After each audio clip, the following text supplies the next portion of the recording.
तो डायबिटीज हम सभी लोग जानते हैं।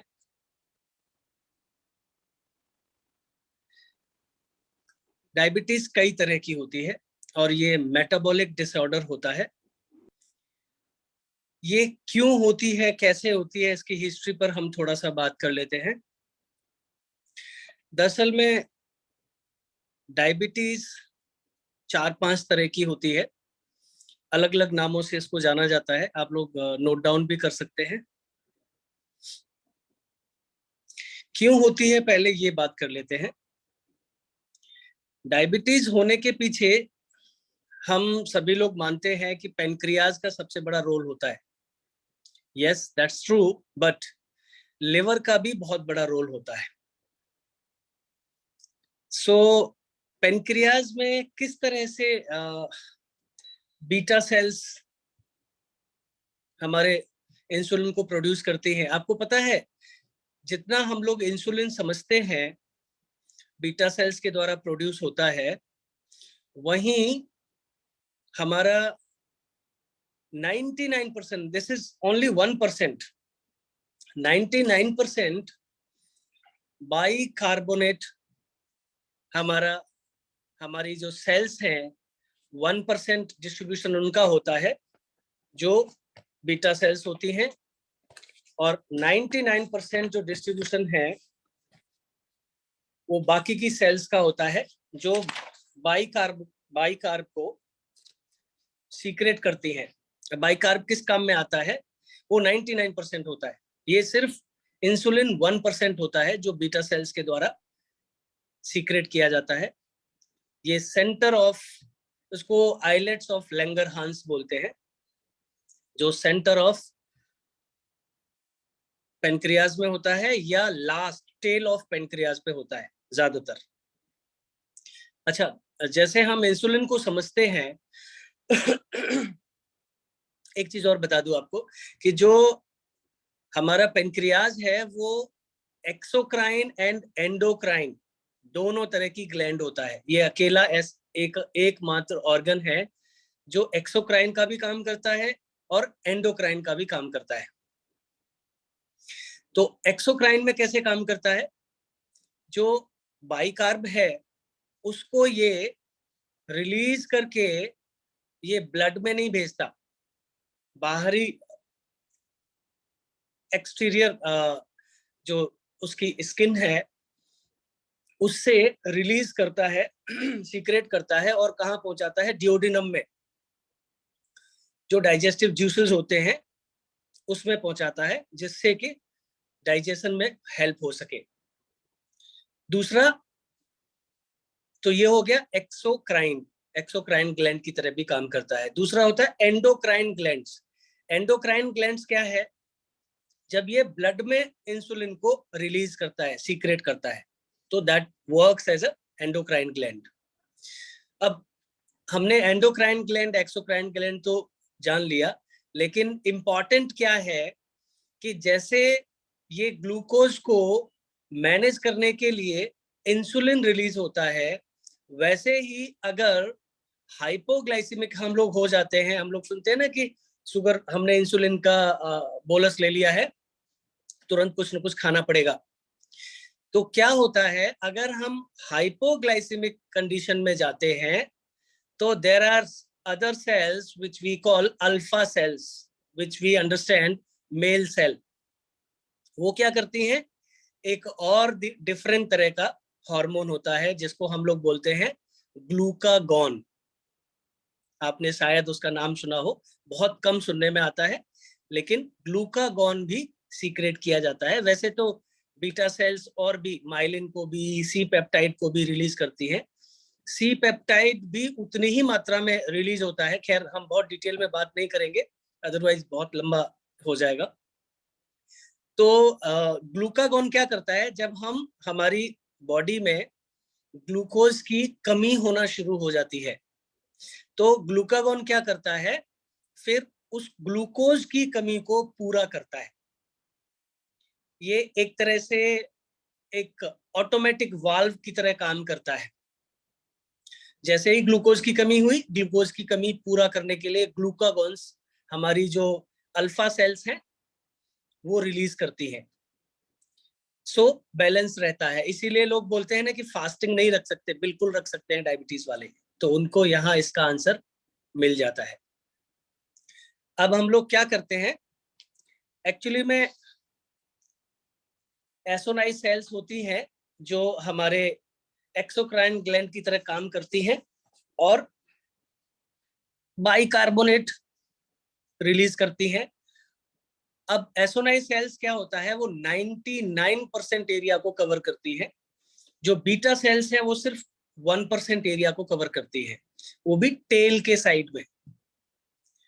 अब क्या होता है, किसी को पेनक्रेटाइटिस हो जाती है तो उस कंडीशन में अब कौन सा पार्ट सर्जन निकालता है जिस पार्ट में ज्यादा इन्फेक्शन फैला हुआ है। तो ये उस पे भी डिपेंड करता है कि अगर हमारे पेनक्रियाज का वो हिस्सा निकाल दिया जिसमें आइलेट्स लैंगरहांस ज्यादा है जो बीटा सेल्स को रखते हैं, तो क्या होगा, हमारे इंसुलिन और सी पेप्टाइड, एमाइलिन, ये रिलीज होना, ये सीक्रेट होना कम हो जाएंगे। और जब ये कम हो जाएंगे तो ग्लूकोज को कैसे मैनेज किया जाएगा, राइट। सो ये तो हो गया कि डायबिटीज कैसे हमें होती है। अब डायबिटीज किस किस तरह की होती है। नंबर 1 टाइप 1 डायबिटीज होती है, जो जेस्टेशनल हम लोग बच्चों में, छोटे बच्चों में जो होती है, उसमें किस वजह से होती है। कई कारण हेरेडिटरी के हो सकते हैं, कुछ कारण ऐसे होते हैं जिनमें बीटा सेल्स होती ही नहीं है, कुछ कारण ऐसे होते हैं बीटा सेल्स होते हैं लेकिन वो डेड होते हैं, तो उसमें हमें बाहर से इंसुलिन देना ही पड़ता है। तो ये चेक करने पर कई सारे टेस्ट होते हैं जिससे पता चलता है कि हाँ, इस बच्चे को किस तरह की टाइप 1 डायबिटीज है। टाइप 1 भी कई तरह की होती है जैसा हमने बताया। अब आती है टाइप 2 डायबिटीज। टाइप 2 डायबिटीज ज्यादातर हमें क्या सिम्टम्स देती है, कैसे हमें पता चलता है। तो टाइप 2 डायबिटीज में हमें थर्स्ट बहुत ज्यादा लगती है, हमें भूख बहुत ज्यादा लगती है, हमें वीकनेस लगती है, ब्रेन फॉग हो जाता है, और हाइपरटेंशन हो जाता है। ये सबसे बड़ा रीजंस में से 4-5 रीजंस है जिनको हमें समझना पड़ता है। प्यास हमें इतनी ज्यादा लगती है कि हम बॉटल की बॉटल पानी पी जाते हैं और हमें एकदम ऐसा लगता है कि पानी अभी नहीं पिया तो पता नहीं क्या हो जाएगा, राइट। सो इससे पता चलता है कि हमें चेक कराना चाहिए। और आजकल तो बहुत आसान हो गया है, पहले तो इतना आसान नहीं था मेजरमेंट कराना, क्योंकि हर व्यक्ति 1 साल में एक बार तो टेस्ट कराता ही है, फुल बॉडी चेकअप कराता है, तो उसमें ये रीडिंग्स आ जाती है। पहले तो लोग 10-20 साल तक कराते ही नहीं थे। बहुत कितने लोग ऐसे होंगे जिन्होंने पूरी जिंदगी में एक बार भी शायद नहीं कराया हो, जो पुराने लोग थे 90 के दशक से पहले के लोग।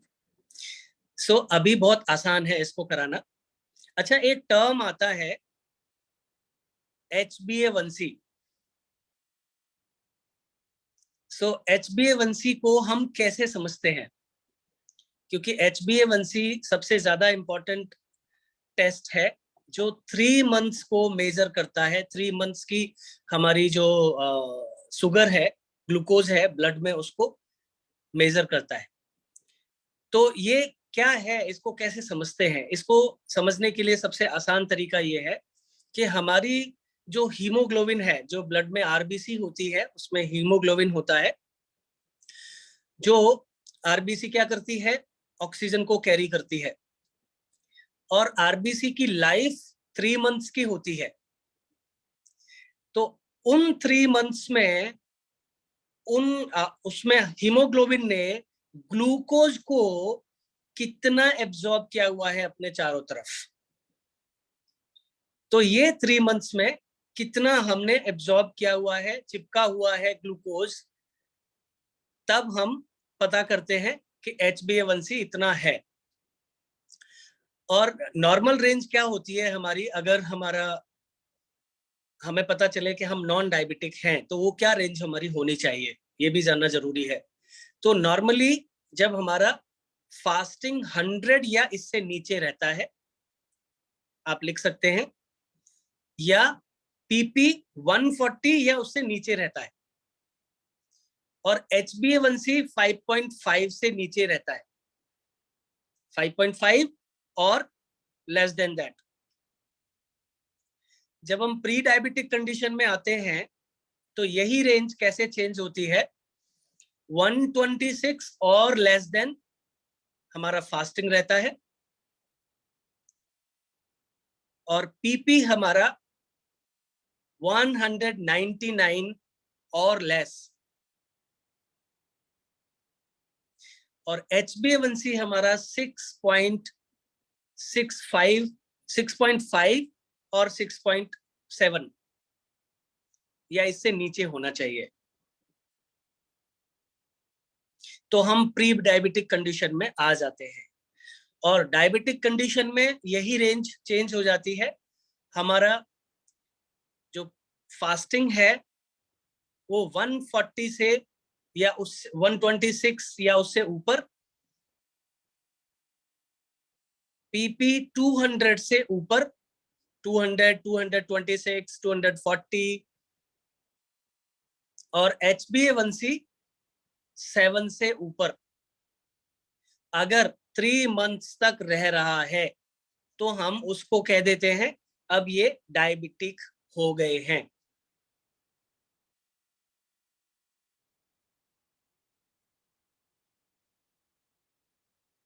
इस रेंज से आप अपनी रिपोर्ट अपने आप से देख सकते हैं। ये बहुत छोटी छोटी चीजें हैं लेकिन ये हमें काफी हेल्प करती हैं। अगर किसी भी व्यक्ति का HbA1c, ये जो दवाएं हम लेते हैं, हालांकि मैं एलोपैथी का डॉक्टर नहीं हूं बट फिर भी बता देता हूं कि सबसे ज्यादा जो फायदेमंद दवा है वो है मेटफॉर्मिन। सबसे पहले डॉक्टर मेटफॉर्मिन शुरू करते हैं। मेटफॉर्मिन एक्चुअली क्या करती है, मेटफॉर्मिन शुगर में, अच्छा रेजिस्टेंस, इंसुलिन रेजिस्टेंस क्या है इसको पहले समझते हैं तो उसके बाद आपको ये ज्यादा अच्छे से समझ में आएगा। इंसुलिन रेजिस्टेंस क्या है, हम मेरे कई पेशेंट्स बोलते हैं डॉक्टर साहब मैं तो कोई भी नॉनवेज नहीं लेता हूँ, और लेकिन मुझे फैट में प्लांट बेस्ड डाइट लेता हूँ मैं, सो प्लांट बेस्ड ऑयल्स लेता हूँ, जैसे कोकोनट ऑयल हो गया या ऑलिव ऑयल हो गया, मस्टर्ड ऑयल हो गया, ये मैं लेता हूँ। मैं घी भी लगाता हूँ, घी भी रोटी में लगा लेता हूँ। तो अब इसको समझने की जरूरत है कि आखिर ये काम कैसे करता है, इंसुलिन रेजिस्टेंस डेवलप कैसे होती है। एक एग्जांपल लेते हैं, जैसे हमारा बाहर का जो डोर होता है उसमें किसी ने गम लगा दिया, च्यूइंग गम, जो च्यूइंग गम होती है, च्यूइंग गम अगर किसी ने लगा दिया तो आप उसको चाबी लगा के नहीं खोल पाएंगे। अब ना तो ताला खराब है ना चाबी खराब है, बस वहां पर च्यूइंग गम लगा हुआ है। जब तक हम उसको नहीं हटाएंगे तब तक हम ताला नहीं खोल पाएंगे। अब वो च्यूइंग गम क्या है, वो है फैटी एसिड्स। हमारी सेल के चारों तरफ फैट की लेयर बन जाती है, तो जो इंसुलिन है, चाबी जो ग्लूकोज को सेल में जाने के लिए दरवाजा खोलने का काम करती है, वो उसको खोल नहीं पाती, उसके ताले को नहीं खोल पाती। तो अब क्या होता है, मेटफॉर्मिन क्या करती है, जब हम मेटफॉर्मिन लेना शुरू करते हैं, मेटफॉर्मिन के साइड इफेक्ट्स भी होते हैं, वो हम सभी को पता है कि लूज मोशन स्टार्टिंग में हो सकते हैं या सिर भारी हमारा हो सकता है। तो 1 हफ्ते से 2 हफ्ता में मेटफॉर्मिन को खाते हुए धीरे धीरे धीरे धीरे एडजस्ट करने में लगता है। मेटफॉर्मिन सबसे ज्यादा बेहतर मेडिसिन है। क्यों है मैं बताता हूँ। मेटफॉर्मिन क्या करती है, हमारी जो माइटोकॉन्ड्रिया है उसको मल्टीप्लाई करना शुरू कर देती है, यानी माइटोकॉन्ड्रिया की नंबर ऑफ माइटोकॉन्ड्रिया बढ़ा देती है, मल्टीप्लिकेशन कर देती है। अब उससे होता क्या है कि जो फैटी एसिड जो हमारे सेल के चारों तरफ है, माइटोकॉन्ड्रिया उसको खाना शुरू कर देती है। लेकिन मेटफॉर्मिन आप किस कंडीशन में ले सकते हैं वो आपके डॉक्टर जरूर बताएंगे। आप इस मेरी बात को मेडिकली डायग्नोसिस नहीं मानना, क्योंकि मैं किसी एक पेशेंट के बारे में बात नहीं कर रहा हूँ, मल्टीपल पेशेंट्स हैं, उनकी मल्टीपल कंडीशंस हो सकती हैं। 1 से 1.5% तक HbA1c आपका डाउन आ सकता है मेटफॉर्मिन से।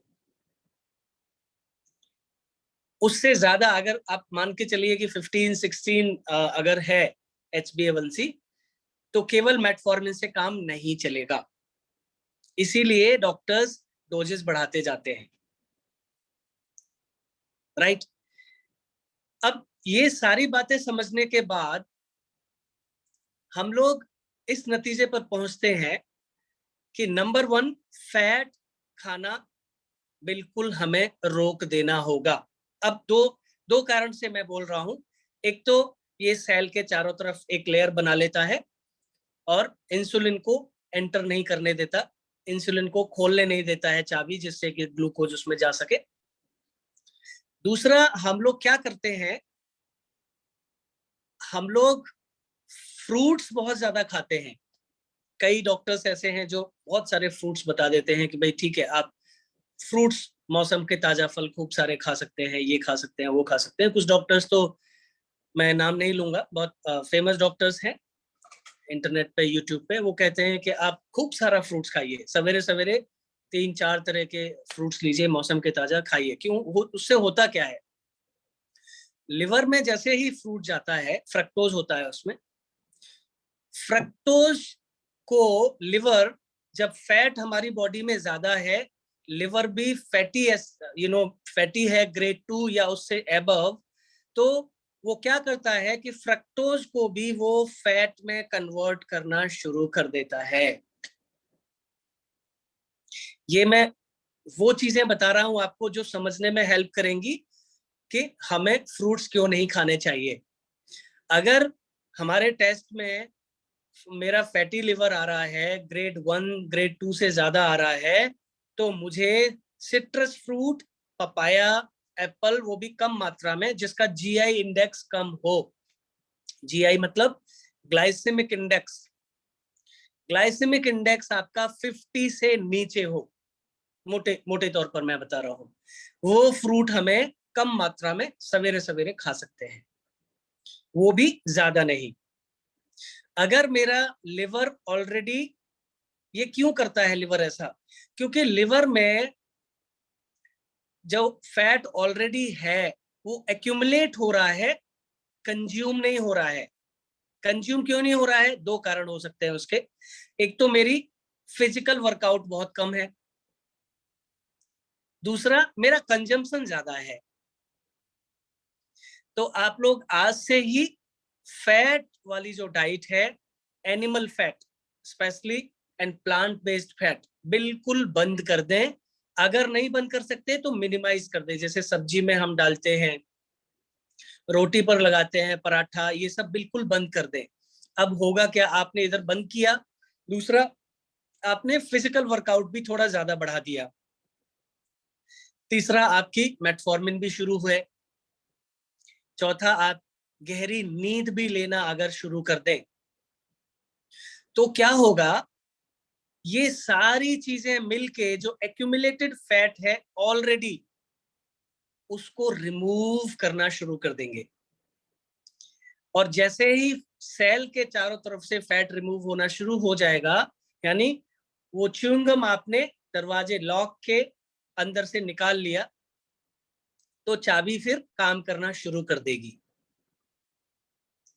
अब कई ऐसे तरीके भी हैं, कई ऐसी तरह की डायबिटीज भी है टाइप 2 में, जिसमें हमने एंटीबॉडीज को किसी भी तरह से डिस्ट्रॉय कर लिया, चाहे वो लीकी गट की वजह से हो या मेडिसिन की वजह से हो। कई बार तो हम मेडिसिन इतनी ज्यादा खा लेते हैं कि हमारी बीटा सेल्स ही डिस्ट्रॉय हो जाती हैं। सो ऐसे कई कारण हैं जिनको हमें समझना पड़ता है, इसीलिए एक डॉक्टर पर स्टिक रहें। हाँ, सेकंड ओपिनियन जरूर ले लें, दिखा लें, बात कर लें, समझ लें। ये जरूर ध्यान रखिए कि लेटेस्ट टेक्नोलॉजीज यूज जरूर होने चाहिए, क्योंकि उसका हमें फायदा मिलना चाहिए। अब उसके साथ साथ अगर हम नेचुरल जो चीजें हम कर सकते हैं, उनको भी साथ में जरूर करते रहना चाहिए। अब नेचुरल चीजें क्या क्या हैं जो बिल्कुल नेचुरल हैं? हम क्या करते हैं, हमारे बीमारी पैदा हुई और सीधे हम डॉक्टर के पास चले गए। उसके बीच में बहुत इंपॉर्टेंट चीजें आती हैं करने के लिए। वो क्या है? Exercise, diet control, deep sleep. Quality sleep diet और एक्सरसाइज दोनों से ज्यादा इंपैक्ट रखती है। अब क्वालिटी स्लीप, कई लोग पूछते हैं क्वालिटी स्लीप का मतलब क्या है? क्वालिटी स्लीप, एक तो आपको ये ध्यान देना पड़ेगा कि आपको 8 बजे से लेके शाम के 8 बजे से लेके सवेरे के 6 बजे के बीच में जो नींद आती है उसको हम बोलते हैं क्वालिटी स्लीप। 10 बजे वाला भी प्लान अब हट गया है, वो भी चेंज हो गया है। पहले हम बोलते थे कि 10 बजे तक सो जाइए, अभी बोला जा रहा है कि आप 8 बजे के बाद कभी भी सो जाइए। इवन 8 बजे भी नींद आती है, खाना आप शाम होने से पहले खा लीजिए और जल्दी सो जाइए।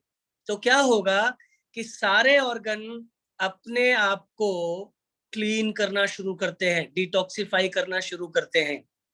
उसमें अगर खाना आपने पहले खाया है तो वो लोग डिटॉक्सिफाई करेंगे, अगर खाना बाद में खाया है और तुरंत सो गए हैं तो अभी भी डाइजेस्टिव प्रोसेस चलेगा। तो ये समझने की जरूरत है कि या तो शाम को आप हल्का खाना रखें या जल्दी खाएं और जल्दी सो जाएं। तो quality sleep matters a lot. ये आपके डाइट और एक्सरसाइज दोनों से ज्यादा इंपैक्ट रखती है। और शुरुआत में हो सकता है, आप देखेंगे कि कभी जब हम बीमार होते हैं,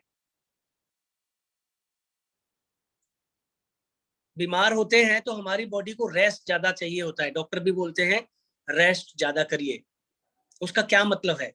उसका मतलब यही है कि क्वालिटी स्लीप अगर आप लेंगे तो बॉडी डिटॉक्सिफाई करेगी, आपकी बॉडी को हील करेगी और आपकी हेल्थ को रिस्टोर करेगी। ये बॉडी ऑटोमेटिकली करती है, यानी किसी अलग से दवाई की जरूरत नहीं है शुरुआत में। जब हमें पता चल जाता है कि अभी शुरुआत है, जैसे प्री डायबिटिक कंडीशन में आप आना शुरू हो गए, HbA1c आपके फास्टिंग और पीपी से पहले अफेक्ट होना शुरू हो जाता है क्योंकि 3 मंथ्स का है। तो आपको पता चल जाता है कि मैं प्री डायबिटिक स्टेट में आ गया हूं, तो एक्सरसाइज बढ़ा दें, फिजिकल एक्सरसाइज बढ़ा दें, डाइट कंट्रोल कर लें और डीप स्लीप, क्वालिटी स्लीप लें। अब क्वालिटी स्लीप कैसे ले सकते हैं हम? क्वालिटी स्लीप सबसे ज्यादा, और ये हर बीमारी के लिए है, केवल डायबिटीज के लिए नहीं है, ये हर बीमारी के लिए है। क्वालिटी स्लीप में जब तक हम रिलैक्स नहीं होंगे हम डीप स्लीप में जा ही नहीं सकते, क्योंकि स्ट्रेस एक्यूमुलेशन सबसे बड़ा कारण है। अगर स्ट्रेस एक्यूमुलेशन हो रहा है तो मैं गहरी नींद में जा ही नहीं सकता। जो जिसको भी स्ट्रेस है ना, उसको पहचानने का सबसे अच्छा तरीका क्या है? उसके कंधे थोड़े से ऊपर उठ जाते हैं जनरली। वो बैठा भी होगा ना तो ऐसे बैठा होगा, ऐसे नहीं बैठा होगा नॉर्मली। दूसरा, क्योंकि इमोशनल बैगेज हम लोग कंधों पर ही कैरी करते हैं। एक कहावत भी है ना कि भाई इसके तो कंधे लगता है कि जिम्मेदारी से झुक गए हैं, इसने इतनी सारी जिम्मेदारियों को अपने कंधों पर उठा रखा है। तो क्या करना चाहिए? सोने से पहले भले ही आप 5 मिनट के लिए, सिर्फ 5 मिनट के लिए रिलैक्सेशन जरूर करें, क्योंकि हमारी बॉडी सिंपैथेटिक नर्वस सिस्टम में रहती है और जब तक सिंपैथेटिक से पैरासिम्पैथेटिक मोड में नहीं आएगी बॉडी, तब तक हम लोग रिलैक्स नहीं हो सकते। हमारी बॉडी हील नहीं हो सकती, रिपेयर नहीं कर सकती अपने आप को। हम बाहर से कहीं से आते हैं और किसी ने आपको तुरंत काम बता दिया कि यार ये थोड़ा सा चाय का कप वहां रख दो, तो हम थोड़ा सा इरिटेट हो जाते हैं। 2 मिनट रुको, मैं बाहर से आया हूँ, थका हुआ हूँ, थोड़ा सा रुको, रिलैक्स हो जाओ, मैं रख दूंगा, थोड़ा रिलैक्स होने दो। सो वो रिलैक्सेशन क्या है? Body fight and flight mode में, जब हम सिंपैथेटिक नर्वस सिस्टम हमारा एक्टिवेट रहता है तो हमारी body flight and fight mode में रहती है। अब उसमें क्या रहता है? फ्लाइट एंड फाइट मोड मतलब हमें भागना है, चाहे वो किसी कारण से, काम की वजह से है, डर की वजह से है, या किसी भी कारण से। डर बॉस का हो सकता है, घर पे हो सकता है, किसी और चीज का हो सकता है, कोई ऐसा काम हमने कर दिया जो हमें हॉन्ट कर रहा है, वो भी फियर हमारे अंदर अंदर चलता रहता है। रिग्रेट हो सकता है, हमारे गिल्ट हो सकती है, कोई भी पैटर्न हो सकता है, ग्रीड हो सकती है, ग्रीड की वजह से फियर हो सकता है। सो क्या करना चाहिए?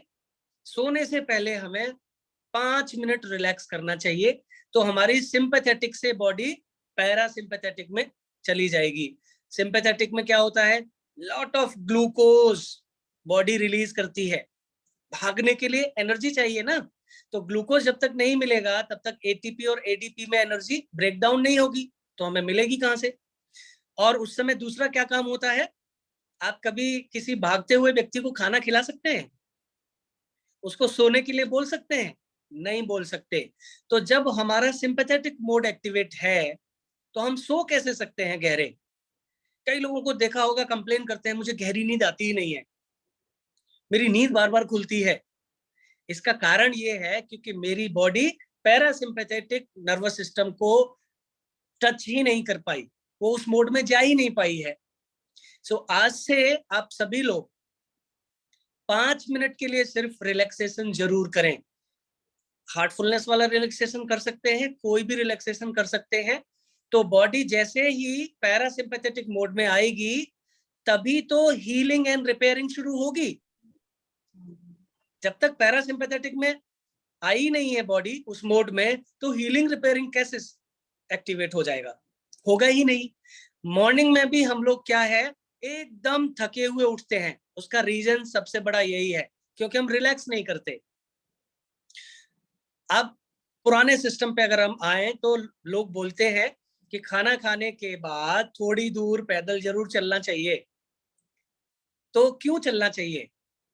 क्योंकि हम धीरे धीरे चलते हैं, धीरे धीरे चलते हैं तो थोड़ा रिलैक्स फील करते हैं, रिलैक्स फील करते हैं तो वो रिलैक्सेशन हमारे नर्वस सिस्टम को चेंज कर देता है। आपने देखा होगा सोने से पहले आपको कम से कम एक गहरी सांस बॉडी जरूर लेती है, तो उसमें वो जितना नर्वस सिस्टम को हमारे चेंज कर सकती है करती है। उसके बावजूद भी हम लोग क्या करते हैं आजकल, बहुत सारे मोबाइल है, लैपटॉप है, टीवी है, तमाम सारे गैजेट्स आ गए हैं, उस पर स्क्रीन टाइम हमारा ऑन रहता है। हम ये सारी स्क्रीन पर कुछ न कुछ देखते रहते हैं, करते रहते हैं। तो जो सेरोटोनिन है, सेरोटोनिन रिलीज ही नहीं हो पाता। सेरोटोनिन एंड स्लीप का सबसे नजदीक का रिश्ता है। जैसे ही लाइट के रिसेप्टर, आप कमरे में लाइट ऑन करेंगे, सोते हुए आदमी को जब जो सोने जा रहा है उसको पता चल जाता है, क्योंकि फोटोसिंथेसिस के थ्रू हमारी स्किन भी उसको आइडेंटिफाई कर लेती है, सेंस कर लेती है। तो डीप जेड ब्लैक कमरा आपका होना चाहिए। एक मैं ऐप बता रहा हूं आपको, फ्लक्स, FLUX, फ्लक्स एक ऐप है, वो आप इंस्टॉल करेंगे अपने मोबाइल में, चाहे iOS है चाहे एंड्रॉयड है। फ्लक्स क्या करता है, आपके स्क्रीन की टोन को सेट करता है। जो blue light, blue and red light का जो रेशो है वो उसको सेट करता है, तो आपको बेहतर पोजीशन में लाता है, आपके आईज पर स्ट्रेन नहीं पड़ता, और उससे सेरोटोनिन जो है वो डिप्लीट नहीं होता। टाइम अगर आप फिक्स नहीं करेंगे सोने का तो हमारी जो बायोलॉजिकल क्लॉक है वो डिस्टर्ब रहेगी। आज हम 10 बजे सो रहे हैं, कल 12 बजे सो रहे हैं, परसों 2 बजे सो रहे हैं, एक दिन सो ही नहीं रहे हैं। तो बायोलॉजिकल क्लॉक डिस्टर्ब रहेगी तो क्या होगा, हमारी पूरे सिस्टम में ना तो हमें भूख ठीक से लगेगी, ना हमें प्यास ठीक से लगेगी, ना हमें नींद ठीक से आएगी। तो पहले अपना टाइम फिक्स करें और उससे पहले आप अपना काम जरूर खत्म कर लें। ये वो सारी चीजें हैं जो हमारी बीमारी और मेडिसिन के बीच में काम करती हैं। हम लोग क्या सोचते हैं, फटाफट से चलें डॉक्टर के पास, दवा ले लें। वो दवा कब काम करेगी? जब आप अपने ऊपर काम करेंगे। सो हमें इन सारी चीजों को जरूर देखना है, फिक्स करना है मेडिटेशन का टाइम। मेडिटेशन हमारी इन सारी चीजों को बहुत हेल्प करता है। हमारे पूरे बॉडी में एक ऐसा एटमॉस्फेयर बना देता है जो हमें शांत रखता है, फ्लाइट एंड फाइट मोड में जल्दी से जाने नहीं देता। इवन ये बोला जाता है कि आप 10% अपने मेडिटेशन की जो कंडीशन हमें सवेरे मिली है उससे 10% कनेक्ट जरूर रहे, भले ही 90% आप काम में कूद जाएं, आप ऑफिस में काम करें, but 10% still try to be connected, stay in touch with the condition. And meditation के बाद जब हम सोचते हैं ना, दादी बोलते हैं कि हम मेडिटेशन के बाद ऑब्जर्व करें अपने आप को, तो उस ऑब्जर्वेशन में क्या मिलता है कि उस कंडीशन में हमें क्या फील हुआ, वो कंडीशन हम रिकॉल कर सकते हैं, उसको हम मेमोराइज कर सकते हैं, सो दैट जब भी हमें लगे कि हम स्ट्रेस में जा रहे हैं, उस कंडीशन को रिकॉल करिए and slip into that condition. तो भले ही आप उसको 10% मेंटेन कर पाए, 90% आप ना मेंटेन कर पाए, तब भी वो आपको स्ट्रेसफुल कंडीशन में नहीं जाने देगी। सो ये छोटे छोटे नगेट्स हैं जो हमें बहुत हेल्प कर सकते हैं, राइट। सो आप क्वेश्चन ले लेते हैं, बिकॉज ये नॉन एंडिंग टॉपिक्स हैं। हम लोग अच्छा एक चीज और हम करेंगे आज से हम, मैं शुरुआत में मुझे करना था, एक्यूप्रेशर के पॉइंट्स हमें जरूर दबाने हैं बात करते करते, कुछ नहीं करना, ये अंगूठे से हम शुरू करेंगे, सिंपली दबाते रहेंगे और सुनते रहेंगे, क्योंकि टाइम का यूटिलाइजेशन हो जाएगा। मैं सोच रहा हूं कि 5 days इन अ वीक मैं आप लोगों को 45 मिनट से 1 घंटा रोज दे दूं, अगर पॉसिबल हो तो मैं अपने फेसबुक पेज पे लाइव आके वहां पर हम एक्यूप्रेशर कर सकते हैं, हीलिंग, सेल्फ हीलिंग भी कर सकते हैं, क्योंकि यहाँ हम एक ही दिन दे रहे हैं, क्योंकि जब तक हमें कोई दिखता नहीं है साथ में करने वाला, हम मोटिवेटेड नहीं हो पाते।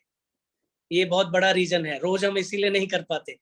हम रोज सोचते हैं नहीं करेंगे, जरूर करेंगे, फिर हम प्रायोरिटाइज नहीं करते, तो हम क्या करते हैं, भूल जाते हैं। तो आप बात करते करते क्वेश्चन पूछते रहिए और ये एक्यूप्रेशर जरूर करते रहिए। आपको ये ध्यान देने की जरूरत नहीं है कि कहां पर दबाना है, पूरे हाथ को दबाना है जहां जहां मैं दबा रहा हूं, और जहां दर्द है वहां आधा मिनट से 1 मिनट दबाना है, सिंपल, और गहरी गहरी सांस लेते रहना है। आप देखिए आपकी कितनी सारी चीजें ठीक होना शुरू हो जाएंगी, दबाते रहिए जी।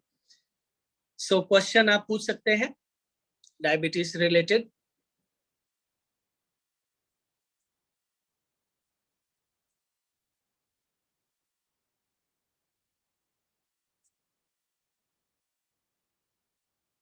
किसी का कोई क्वेश्चन है?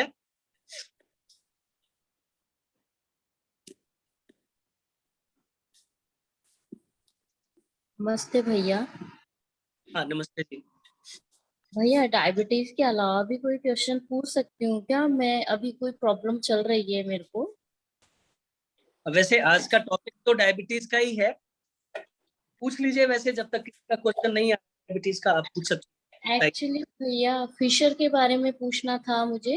पाइल्स हाँ तो मुझे कई सालों से है, लेकिन पिछले 1 वीक से मैं फिशर से बहुत ज्यादा मेरे को प्रॉब्लम हो रखी है। मतलब ना बैठ सकते हैं ना लेट सकते हैं, और बहुत ऐसी कंडीशन है। डॉक्टर को भी दिखाया बट उसमें कोई फायदा नहीं है। उन्होंने ऑइंटमेंट दिया था लगाने का और दर्द की दवाई दी थी। ये सारी एक्सटर्नल चीज, फिशर, फिस्टुला, पाइल्स, इन तीन के ऊपर टॉपिक हम लोग लेंगे करेंगे। आज के लिए मैं आपको बता देता हूँ। जी तो फिशर फिस्टुला को कंट्रोल करने के लिए एक तो आप फाइबर अपने खाने में बढ़ाइए। जी भैया, वो तो मैं कर रही हूँ। फाइबर में आप क्या कर सकती हैं, 2 चम्मच आप फ्लैक्स या तो रोस्ट करके ले लीजिए, या उसका पाउडर करके रोस्ट करने के बाद ले लीजिए, और आधा, अगर अभी ज्यादा प्रॉब्लम है तो आधा आधा चम्मच आप चिया सीड भी ले सकती हैं, सोक करके उसको 2 घंटे के लिए। एक्यूप्रेशर करते रहिए प्लीज। राजेंद्र भाई आप भी एक्यूप्रेशर करते रहिए, मैं आपको देख रहा हूँ। जी तो भैया। ये 2 चीजें ले सकती हैं।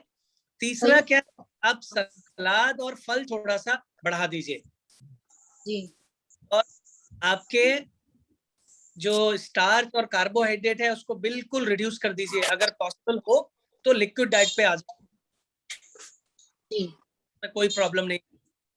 तीसरा, अगर पॉसिबल है तो किसी अच्छे आसपास में, आप कहाँ रहती हैं? जयपुर से बोल रही हूँ भैया। हाँ जी, जयपुर से बोल रही हूँ, जयपुर से।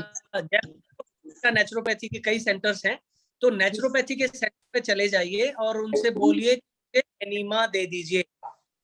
रोज एनीमा जब तक आप नहीं लेंगी, तो हमारी आंतों में ना 4 भाग होते हैं।